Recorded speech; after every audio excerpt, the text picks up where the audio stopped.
জীৱনতে ভাল সময় আৰু বেয়া সময় দুইটাই আহে আমি সাধাৰণ মানুহে কি কৰো যেতিয়া আমাৰ বেয়া সময় আহে আমি ভাঙি পৰো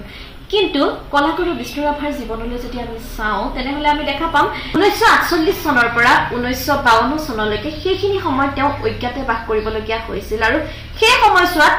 কলাগুৰু বিষ্ণু ৰাভাই বাৰে বাৰে কৈছিল যে সেই সময়ছোৱাত তেওঁৰ শিল্প সাধনাৰ শ্ৰেষ্ঠ সময় আছিল কাৰণ সেইখিনি সময়ত তেওঁ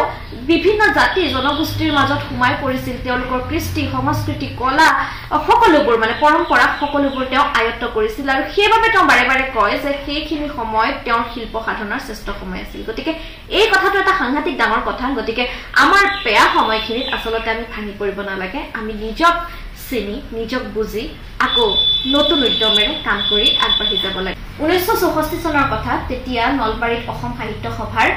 32 সংখ্যক অধিৱেশনত কলাগুৰু বিষ্ণু ৰাভাক নিমন্ত্ৰণ জনোৱা হোৱা নাছিল আৰু তেওঁ কিয় নিমন্ত্ৰণ নজনালে এনেকুৱা ধৰণৰ বহু প্ৰশ্ন তেওঁৰ ওচৰত বহুতেই কৰিছিল আৰু সেইখিনি সময়ত তেওঁ বৰ দুখেৰে কৈছিল যে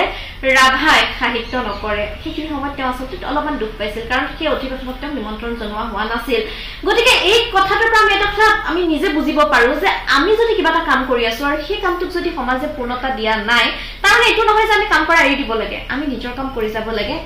এসময়ত নহয় এসময়ত আমাৰ কামক পূৰ্ণতা দিবই আৰু আটাইতকৈ গুৰুত্বপূৰ্ণ কথাটো হ'ল যে বিষ্ণু ৰাভা সঁচাকৈ মানুহক ভাল পোৱা মানুহ আছিল তেওঁ মাটিৰ মানুহ আছিল আৰু সেইবাবে তেওঁ ২৫০০০ বিঘা মাটি তেওঁ নিজৰ ২৫০০০ বিঘা মাটি তেওঁ বহু দুখীয়া কৃষকক দান কৰি থৈ গৈছিল গতিকে শিল্পী হ'ব লাগে বিষ্ণু ৰাভাৰ দৰে নিস্বাৰ্থ নিজৰ জাতিৰ বাবে নিজৰ দেশৰ বাবে সকলো ত্যাগ কৰিব পৰা বিষ্ণু ৰাভাৰ আদৰ্শৰে আমি আগবাঢ়ি যাব পাৰিলে আমি নিজৰ লগতে অসমখনকো যথেষ্ট আগবঢ়াই লৈ যাব পাৰিম ধন্যবাদ